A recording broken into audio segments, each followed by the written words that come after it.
I don't even want it. I don't want it. It was to pay the babysitter, and I don't want to pay her. I'm going to jail. The 19th of July, 2023. McClenny, Florida. The Florida heat was merciless, pushing past 95 degrees by mid-morning. Inside a parked SUV, the temperature soared well beyond 130, and strapped into the back seat, still in her car seat, was 10-month-old Ariya Paige. Silent, alone, forgotten. By the time anyone opened that car door, her skin was described by paramedics as burning hot like fire. Her lips had turned blue. She wasn't breathing. Minutes later, in the sterile brightness of an ER, her mother collapsed when the doctor said the words no parent is ever ready to hear. I'm sorry. She's gone. The woman responsible? Rhonda Jewell, a trusted babysitter, a longtime caregiver, and close friend of Ariya's grandmother. A woman who had raised 3 children of her own, who had held this baby girl in her arms and promised to keep her safe. That morning, she picked up Ariya like any other day, but never took her out of the car. Investigators would later find that Ariya had been inside that SUV for over 5 hours while Rhonda went about her day, tending to other children, chatting casually, and watching television, completely unaware or unwilling to admit that one child was still outside dying. What followed was a media storm, a criminal trial, and a public outcry. Rhonda Jewell would eventually face charges of third-degree felony murder and child neglect, but that did little to quiet the anguish of a mother who went from planning lunch to planning a funeral. She was just 10 months old. She had just started saying, "Da." She was just beginning to stand. So how does a seasoned caregiver forget a baby in a car? And more importantly, was it really just a tragic mistake or something far more reckless? Ariya Paige was a radiant, bubbly 10-month-old baby girl, the kind of child whose presence could light up a room. Her giggle had a gravitational pull, turning heads and melting hearts. She was at that joyful cusp of toddlerhood, pulling herself upright, babbling da, flashing those mischievous little smiles that her mother, Brooke Paige, would describe as goofy looks that pierced right through you. She was Brooke and Justice's first child, a symbol of hope, of a new chapter, of messy, beautiful parenthood. Ariya wasn't just their daughter, she was the center of their universe. A baby bag packed with bottles, diapers, and extra outfits followed her everywhere. Every moment was documented, celebrated, until the 19th of July, when everything stopped. But to understand what happened, we must look beyond the tragedy and into the person entrusted with Ariya's care. Rhonda Jewell, 47, was not a stranger. She was family in every way but blood. A close friend of Ariya's grandmother, a woman who had attended baby showers, weddings, and Sunday dinners. She had spent years as a caregiver watching over countless children with a reputation for reliability and warmth. She'd raised 3 of her own, and now, nearing her 52nd, had taken on babysitting as both a job and a source of fulfillment. To many, Rhonda embodied maternal trust. She was the go-to person, dependable, familiar, safe. But that safety unraveled in an instant. The very traits that built trust routine, experience, comfort may have bred complacency. On the morning of Ariya's death, Rhonda was in a rush. She picked up Ariya, stopped at a Burger King, then drove straight to another client's home. In her own testimony, she admits to grabbing her water bottle, her phone, and heading inside, leaving Ariya in the back seat. She claims she forgot, that the baby made no sound, that the routine had changed, that she was distracted by an upcoming trip, a child leaving for college. Her defense was built around human error, mental overload, a momentary lapse. But prosecutors saw something else, negligence disguised as normalcy.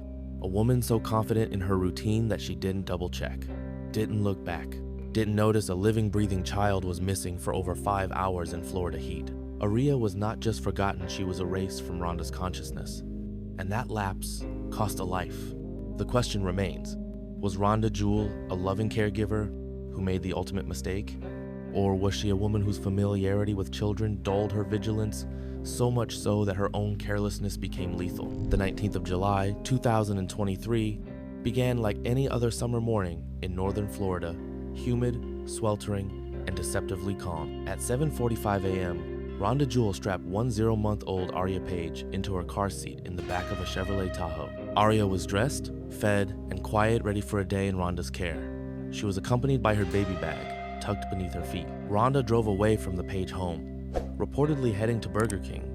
but abandoned the plan when the drive-through line was too long. Her next stop, a residential home in McClinney, where she cared for the children of another client, Stacy Paschal.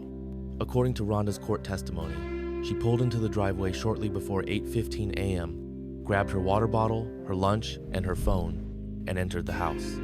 She left Ariya in the car. No one questioned her. No alarm sounded. The baby made no noise. And in the mind of this seasoned caregiver, the child ceased to exist. Outside, the sun intensified. Inside the parked SUV, the temperature climbed rapidly. By the time law enforcement measured it later that day, even with the doors open, the interior had reached 134 degrees Fahrenheit.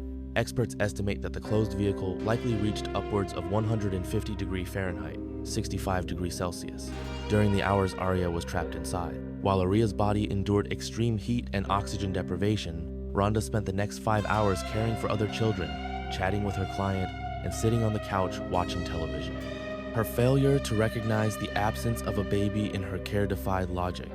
She never fed Ariya, never changed her diaper, never checked the car.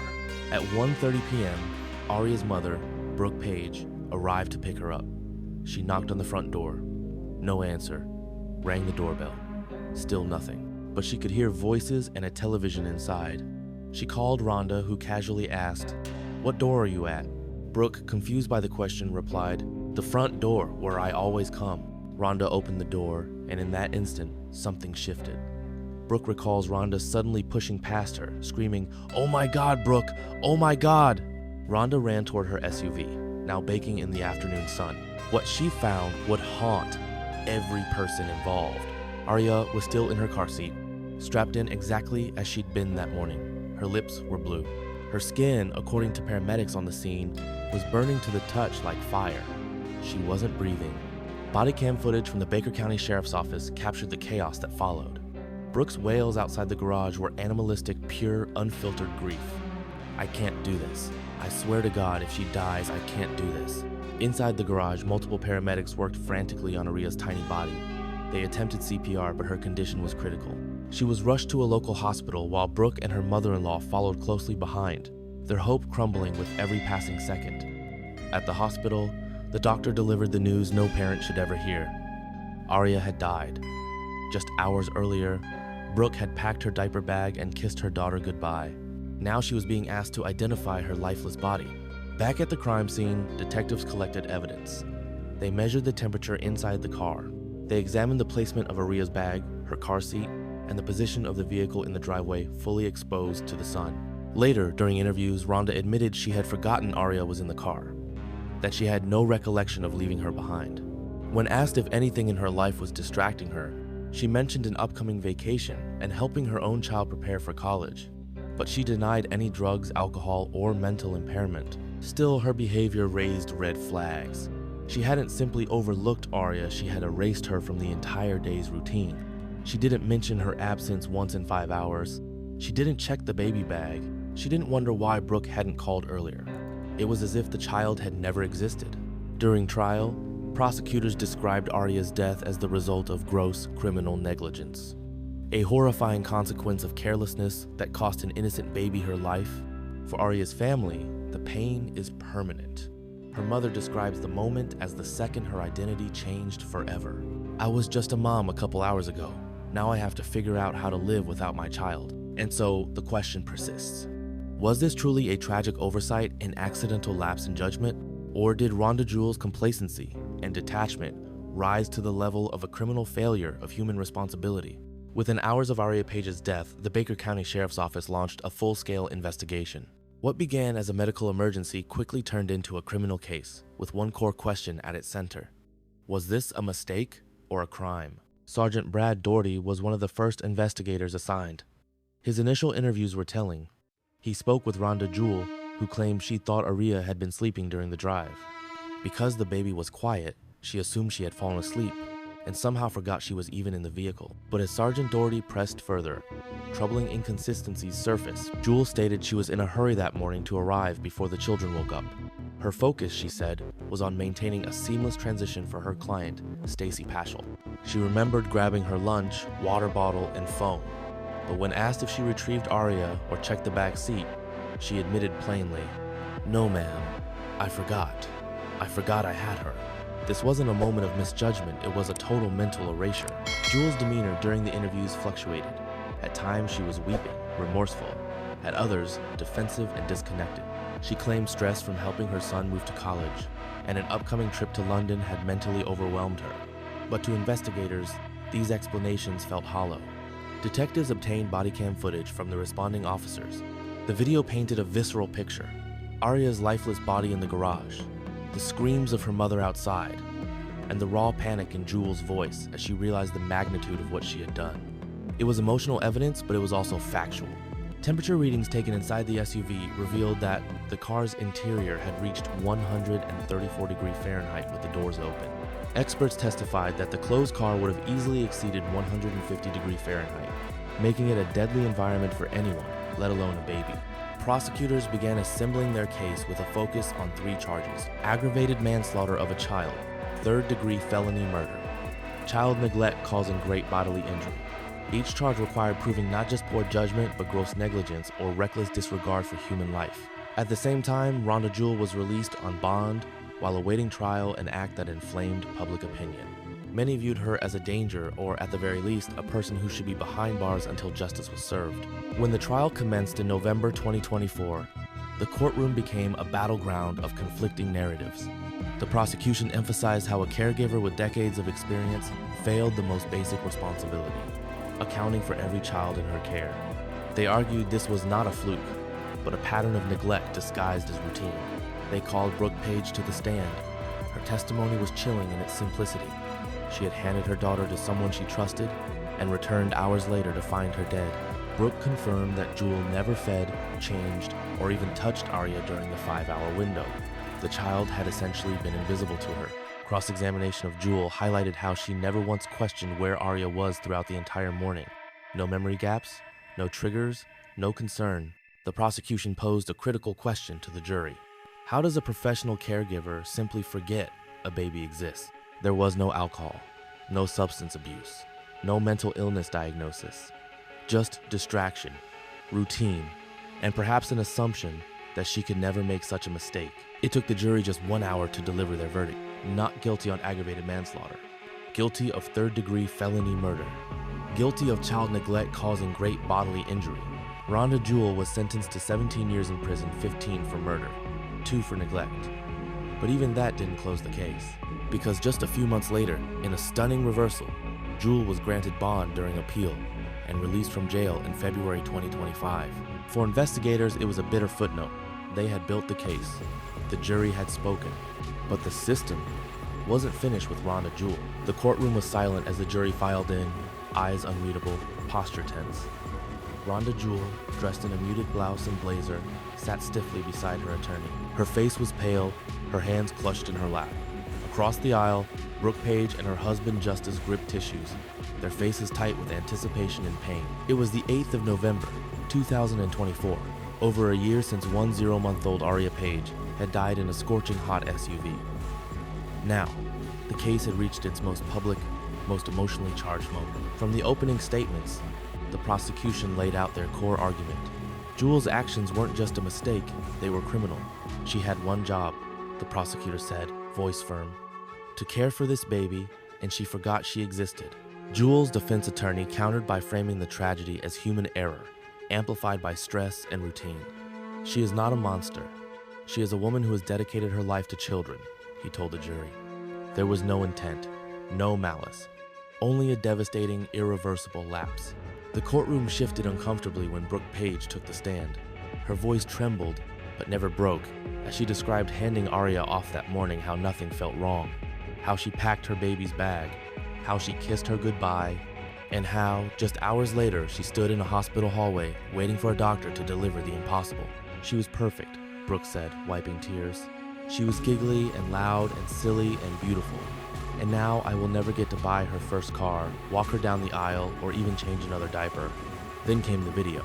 Bodycam footage from the responding officers was played for the jury. The screen showed Rhonda Jewell frantically running from the house. The audio captured Brooke's hysteria. Paramedics describing Ariya's skin as on fire. The jurors looked down. Some clenched their jaws, others blinked rapidly, unable to watch. Jewell herself took the stand. Visibly shaken, she recounted the morning in painstaking detail, how she grabbed her drink, her phone, and rushed inside. How she simply forgot. "I didn't hear her," she said softly. "I thought she was sleeping. I didn't remember she was there." But under cross-examination, her composure cracked. "You didn't hear her for 5 hours," the prosecutor pressed. "Not once did you think, 'Where's the baby?'" Jewell blinked. "No, sir." "So you failed in your duty as a caregiver?" "Yes, sir." Her voice broke. "I failed." The prosecution didn't need to push further. The damage had been done. Their closing argument reframed the case not around intent, but responsibility. "You don't get to forget a baby," they said. "Not when that's your job. Not when it costs a child her life." Then came the verdict. "We, the jury, find the defendant not guilty on count 1, aggravated manslaughter. We find the defendant guilty of count 2, third-degree felony murder. We find the defendant guilty of count 3, child neglect causing great bodily injury." Gasps echoed through the courtroom. Brooke wept silently, her head in her hand. At the sentencing hearing, both parents read their victim impact statements. Brooke's words were searing. "You took the greatest human being away from me. And not only that, you took a piece of me. Every giggle, every kiss, every plan, gone." Her husband, Justice, added, "I will never walk her down the aisle. I will never see her take her first steps. You robbed us of everything." Jewell cried as she addressed the family. "You trusted me, and I let you down. I was supposed to keep her safe. I am so sorry." The judge sentenced her to 15 years for murder, plus 2 years for child neglect to be served consecutively. A total of 17 years in prison. But the story didn't end there. Just 3 months later, Rhonda Jewell was released on a $100,000 bond, pending appeal. The decision stunned the family, enraged the public, and ignited new questions. Was justice truly served? Or was accountability once again being diluted in the complexities of the legal system? What kind of person forgets a child in a car? That question hovered over every inch of the courtroom and every inch of public discourse throughout the Rhonda Jewell trial. Was she a careless woman who made an unthinkable mistake? Or was she a dangerously complacent caregiver whose emotional detachment bordered on the criminal? To answer that, we must explore not just what Rhonda did, but who she is. By all accounts, Rhonda Jewell had spent her life surrounded by children. A mother of 3, a babysitter for dozens more. Friends described her as warm, capable, maternal. She didn't just know how to care for children, she built her identity around it. Her own defense leaned heavily on this reputation. She would never intentionally hurt a child, but intent isn't always the threshold for guilt. In interviews, Rhonda claimed she was overwhelmed that morning, rushing to help another client, juggling responsibilities, thinking about her upcoming trip to London, and helping her son prepare for college. She wasn't impaired, she wasn't abusive, she was just distracted. That explanation may resonate with many parents. Modern life is fragmented, demanding, chaotic. Studies have shown that forgotten baby syndrome is real, an error in brain processing, where routine overrides memory. It's often triggered by stress, fatigue, or even small changes in habit. It's not exclusive to bad people. In fact, it disproportionately affects high-functioning, educated, and loving caregivers. So, is Rhonda a victim of cognitive failure? A tragic byproduct of routine? Perhaps. But that doesn't absolve her of responsibility.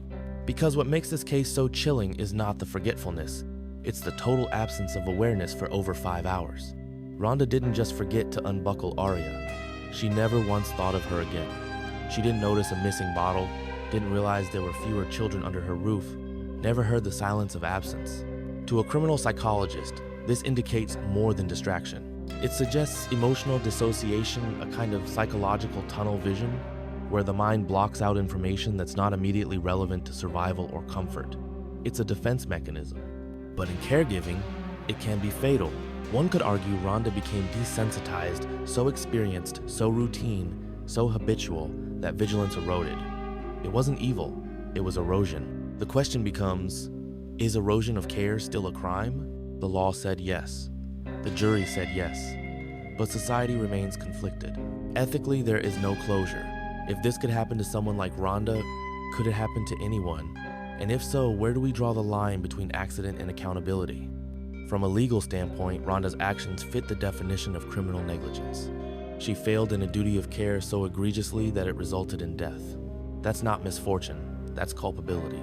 From a societal view, her case is a mirror, reflecting how our systems often depend on individual vigilance, with no safeguards when that vigilance slips.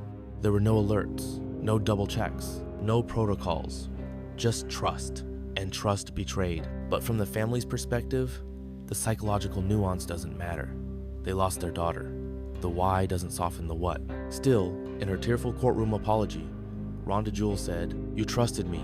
I let you down. I beg God to take me instead." Those may be the words of guilt, or grief, or both. The deeper question is this: ¿Can remor se un ruin? And when the consequences are irreversible, does forgiveness even belong in the conversation? For a brief moment, after the verdict was read, it seemed like justice had prevailed. Rhonda Jewell was sentenced to 17 years in prison, a punishment that mirrored the weight of what had been lost. The courtroom emptied, the cameras turned away. But for Brooke and Justice Paige, nothing really ended. Their daughter Ariya was still gone, their world still frozen in the heat of that July afternoon. And then, in February 2025, everything shifted again. Jewell's legal team filed an appeal, arguing that her actions, while tragic, did not meet the threshold for murder. They claimed the sentence was too harsh for a mistake that lacked intent.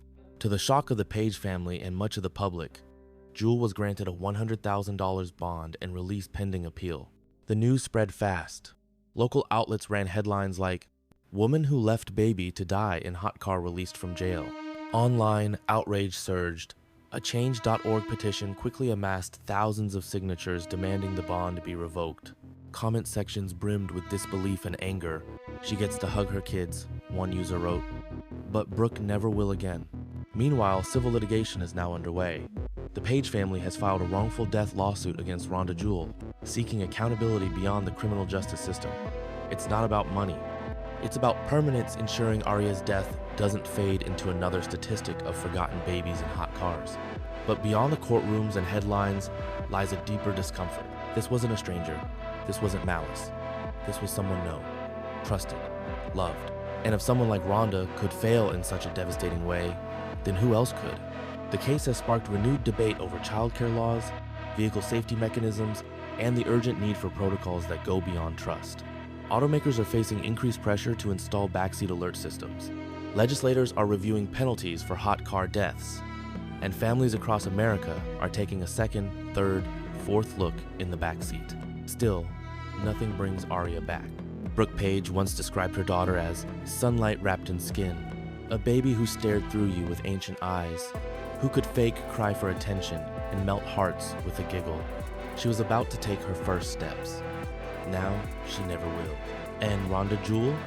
She awaits a decision that could reduce or overturn her sentence. She walks free for now under a legal cloud that may or may not darken again. But the final word may not belong to the courts, because sometimes justice isn't in the sentence. It's in the silence that follows. It's in the empty crib, the unopened birthday gift, the car seat no one dares to throw away. Sometimes justice doesn't lie in the verdict, but in the truth people fear to believe. No parent should ever have to bury their child, and no child should ever suffer alone in silence, in the backseat of a car, under a burning sun. Ariya Paige's story is more than a tragedy. It's a mirror. It forces us to confront how even the most trusted people can make deadly mistakes. Rhonda Jewell wasn't a villain in the traditional sense. She was a caregiver, a mother, a friend. But that didn't stop her from forgetting a child who depended on her for everything. In the chaos of everyday life, one moment of carelessness can become irreversible. That's not just heartbreaking, it's terrifying. So here's our question for you. At what point does forgetfulness cross the line into responsibility? And do we, as a society, do enough to prevent tragedies like this before they happen? Let us know what you think in the comments. Should caregivers who forget be treated like criminals? Or is there room for forgiveness when the price paid is already so high? If Ariya's story moved you, share this video. Talk about it. Because silence doesn't protect children, awareness does. And sometimes one conversation can save a life.